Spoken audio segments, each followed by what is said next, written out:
Alleluia, alleluia, alleluia.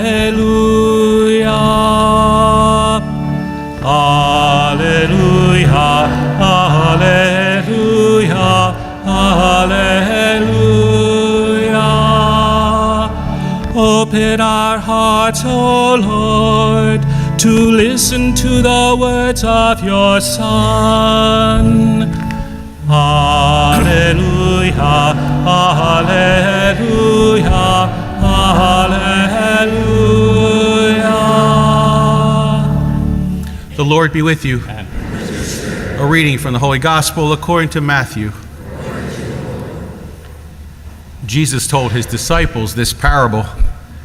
The kingdom of heaven is like a landowner who went out at dawn to hire laborers for his vineyard. After agreeing with them for the usual daily wage, he sent them into his vineyard. Going out about 9 o'clock, the landowner saw others standing idle in the marketplace, and he said to them, "You too go into my vineyard, and I will give you what is just." So they went off. And he went out again around noon, and around 3 o'clock, and did likewise. Going out about 5 o'clock, the landowner found others standing around and said to them, "Why do you stand idle here all day?" They answered, "Because no one has hired us." He said to them, "You too go into my vineyard." When it was evening, the owner of the vineyard said to his foreman, "Summon the laborers and give them their pay, beginning with the last and ending with the first." When those who had started about 5 o'clock came, each received the usual daily wage. So when the first came, they thought they would receive more, but each of them also got the usual wage. And on receiving it, they grumbled against the landowner, saying, "These last ones worked only 1 hour, and you have made them equal to us, who bore the day's burden and the heat." He said to one of them in reply, "My friend, I am not cheating you. Did you not agree with me for the usual daily wage? Take what is yours and go. What if I wish to give this last one the same as you? Or am I not free to do as I wish with my own money? Are you envious because I am generous?" Thus, the last will be first, and the first will be last. The Gospel of the Lord. Praise to you, Lord Lord. Jesus.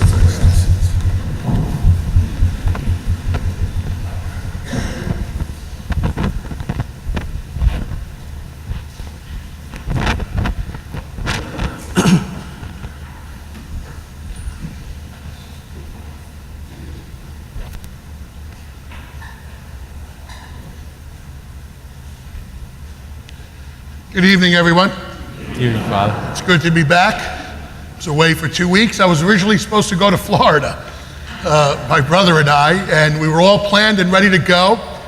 I was actually arguing with the proprietor of the place that we're still coming. And she says, "Well, I know you have some understanding of hurricanes. Obviously, New Jersey gets hit once in a blue moon." And I said, "Well, you know, it's only 100-mile-an-hour winds, right? You have a strong house there." She had to beg me not to come. So in the middle of all of this, in 24 hours, we had to replan a whole nother trip. So the trip then became going out to the Grand Canyon, which is really just a wonderful place to visit. If you can, I recommend it.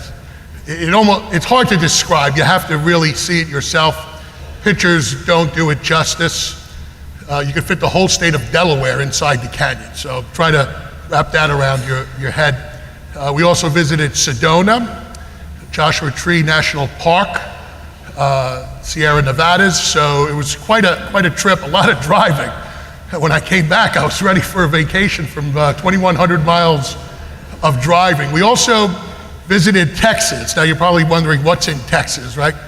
My youngest brother, who I go on these trips with, this is not good.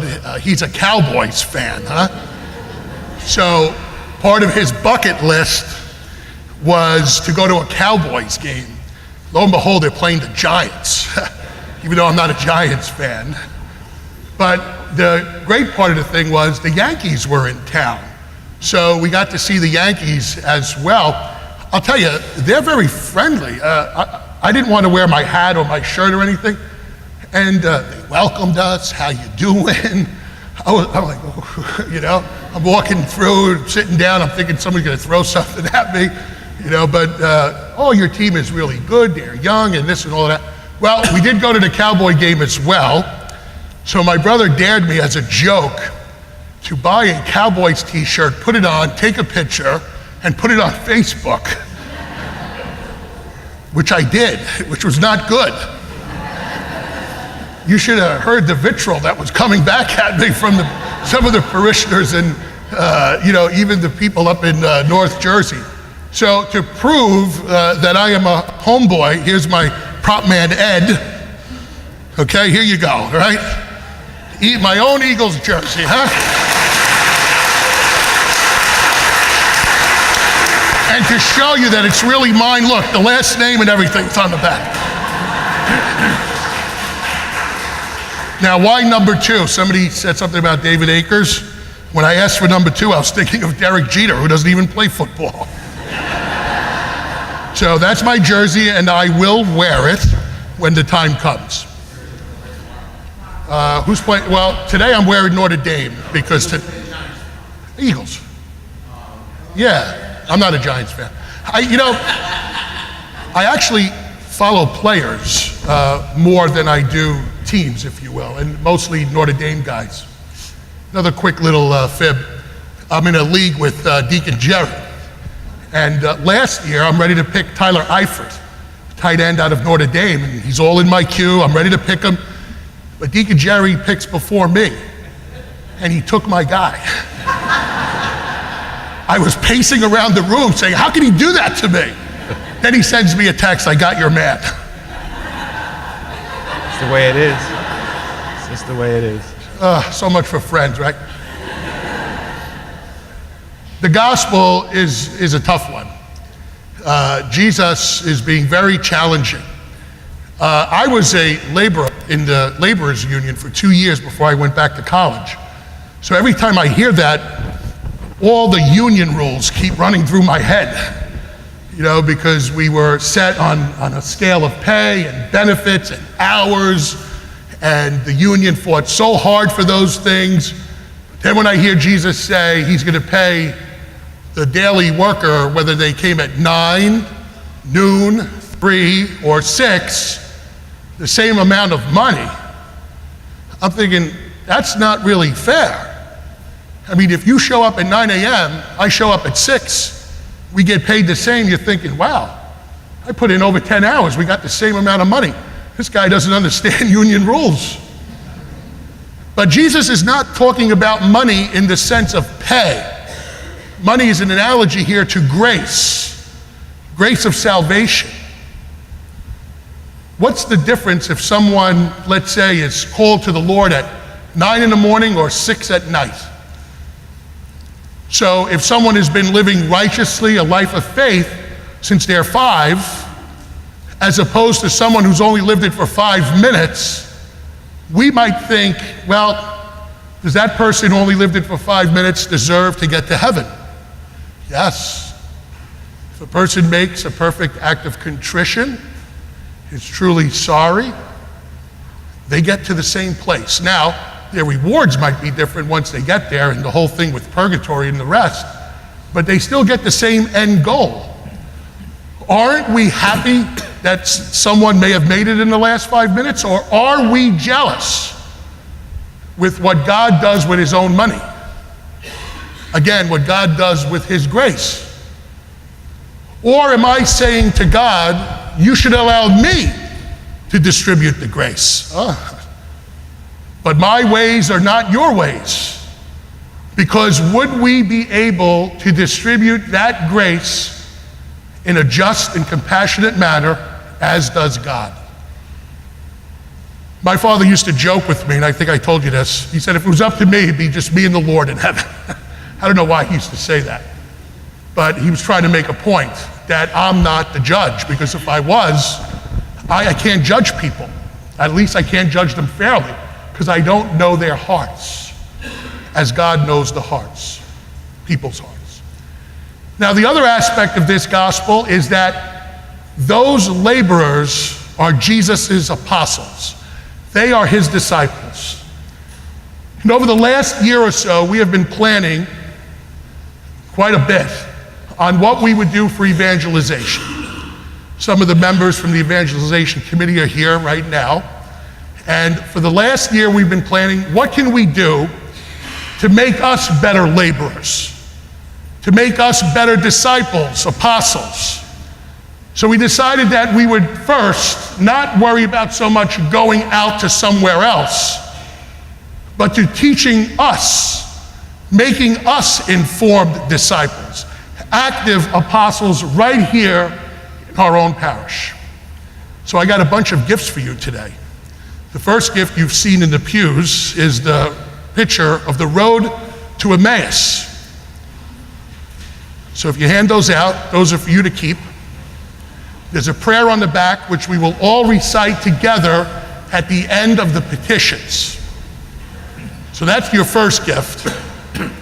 Your second gift on the way out will be a pamphlet that we've put together on the year that's coming up, from September to the end of June. Many of the things that we're going to be doing is we're going to have visiting priests come in to talk to us about what it means to be a disciple, what it means to be an apostle of Jesus Christ. And one of the ways that we're going to do that is with fellowship, because tonight after Mass, you're all invited to the Aquin, free pizza and soda. And we'll end before Notre Dame starts, so you have nothing to worry about. Some of the other things we have planned are obviously things of faith. These guest speakers will come in again and speak to us about being an apostle. We will also have fellowship nights. We will have a beautiful parish mission. This year we were able to secure Gus Lloyd, who is a speaker on the Catholic channel on Sirius XM. However, because he's a Florida man, he didn't want to come during March. So we're going to get him during the Easter season instead of during the season of Lent. We're also going to have a retreat day in the early part of December titled, Who Do You Say That I Am? We're also going to have movie nights, movies that are centered on the faith. So for instance, A Man for All Seasons or something to that effect. There are also going to be 2 football nights. One with Notre Dame, one with the Philadelphia Eagles versus the Dallas Cowboys. They're on the road, the Eagles, so you should all be there, unless you want to go to Dallas. The tickets are quite expensive down there. Whew. Be working for 6 months. Well, my brother will be working for 6 months. He paid for them. So those are some of the things that we have. But also inside the bulletin is a message from me, something about what it means to be an apostle. Also, all the varying ministries that we have. In this booklet alone, there are 41 listed. There are actually a couple of more than that. Please look over that. Pray over it. See how you can get more involved. First of all, to educate yourself in being an apostle. Now, you might say to yourself, what's the difference between being an apostle and a disciple? They're very similar. Both mean that the person is a student learning from a master, right? That's a disciple, also an apostle. But an apostle is one who is also sent out, right, by Jesus for some mission. So how are we sent out? First, we're sent out by bringing good news to ourselves, but then to others beyond these doors. So we want to equip ourselves to be able to do that. So we have a 3-year plan. The first year is to equip ourselves. The second year is then to go out to our fellow Catholics. We have 4,000 families registered in this parish. On average, if we're lucky, blessed, 1,200 show up every weekend. That means 2,800 of our families are not here on the weekend celebrations. But before we go out and catch the fish, right, we're going to become fishermen, we have to learn from the Master. And that is going to be Jesus, through all of these tools that we are going to use. We're also going to spend time during the Lenten and Advent seasons preaching about discipleship. Both myself, Father Al, and both of our deacons, Jerry and Joe. So we're in for a nice ride. And if you're interested in becoming a part of that evangelization group, please do not hesitate to call us. And I also have another free gift if you come over to the Akron, wristbands. So a lot of things are being given out, right? Nothing's for free, right? You want to join, you got to pay. So please join us for some fellowship, prayer, food, and for gifts as well. God bless you, and thank you for listening.